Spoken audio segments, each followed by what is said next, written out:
પછી કુંતાજી પણ ત્યાંથી વિદાય લીધી. ભગવાનને એમ થયું કે ચાલો હવે તો દ્વારિકા જાઉં.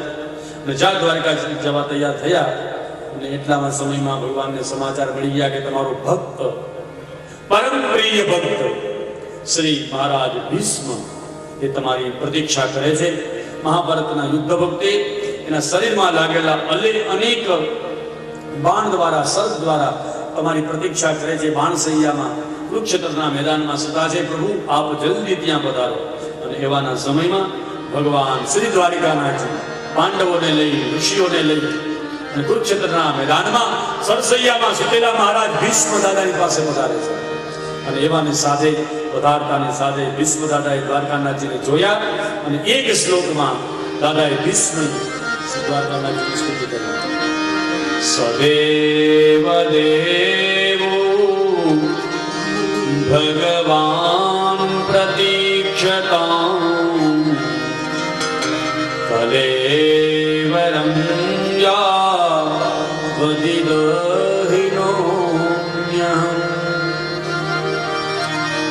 પ્રસન્નહાસા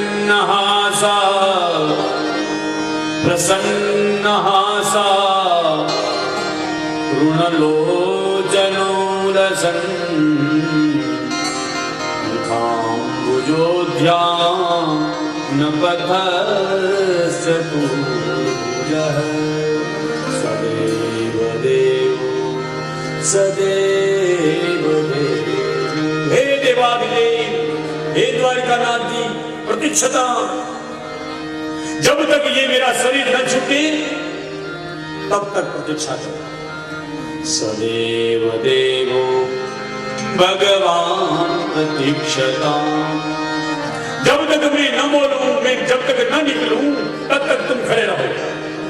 कौन कह सके? विश्व पितामह भक्त भगवान ने बोल सके. અને ભક્ત ભગવાનને કહે ને એટલે ભગવાન એક ડગલું પર ભક્ત દૂર જતા નથી હો. જ્યાં સુધી મારું શરીર ન છૂટે ત્યાં સુધી જવાનું નથી. ન જાય ભગવાન. જેને ભજન કર્યું હોય ને એને આપણે સદેવ દેવો ભગવાન પ્રતિ આપ હમારી પ્રતીક્ષા કરો. જબ તક મેં શરીર ન છોડું ज्ञान पतश्चतुर्भुज सशंख चक्र सकिरीट कुंडल वाले जो हमारे ईश्वर है ने वो हमारे सामने खड़े रहो. भगवान ने दादा ने पूछा, दादा क्या बात है? महाराज जी मुझे एक आपसे विनती करनी है. क्या?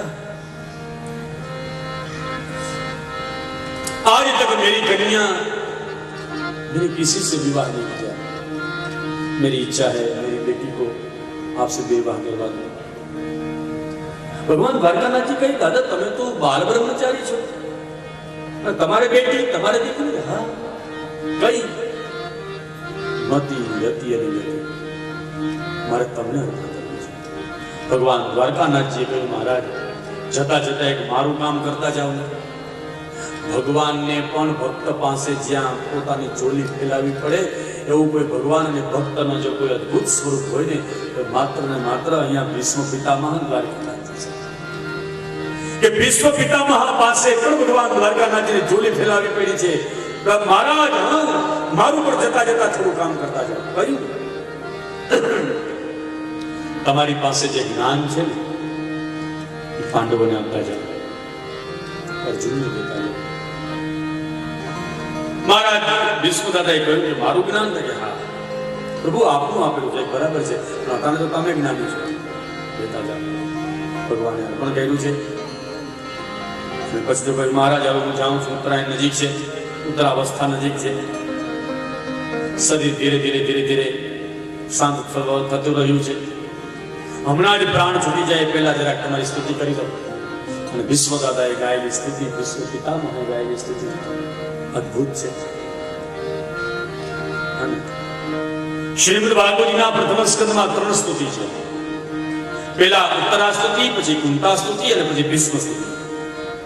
ઉત્તરા સ્તુતિ એ દુઃખમાં છે, કુંતા સ્તુતિ એ સુખમાં છે અને ભીષ્મ દાદાની સ્તુતિ એ મૃત્યુમાં છે.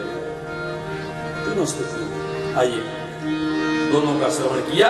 तो तीसरी स्थिति का स्मरण करें। भीष्मवाच इतिमति रूपकल्पिता वितृष्णा भगवति शाश्वत पुंगवे विभूमि वक्वच इतिमति रूपकल्पिता वितृष्णा भगवति शाश्वत पुंगवे विभूमि स्वसुखमुपगते क्वचित् विहरतुं प्रकृतिमुपेयुषि यद्भवद्प्रवाह त्रिभुवनकमनं तमालभरणं रविकरगौरवराम्बरं ददामि वपुलककुलाकृतालनाब्जं विजयसखेरतिरस्तु मे नः। આવા અનેક શ્લોકોની વિશ્વદાદાએ સ્તુતિ કરી છે. હે ત્રિભુવન સુંદર, ત્રણેય ભુવનમાં તમારાથી કોઈ સુંદર છે જ નહીં. ભુવન સુંદર, મારી મતિ આપને આપે છે, મારી રતિ આપને આપે છે, મારી ગતિ આપને આપે છે. આટલું તો આપજે ભગવાન મને છેલ્લી ઘડી. બસ ઈશ્વર પાસે બીજું માંગીએ કે ન માંગીએ, એટલું માંગીએ. શું? ના રહે માયા તણા બંધન મને છેલ્લી ગઈ.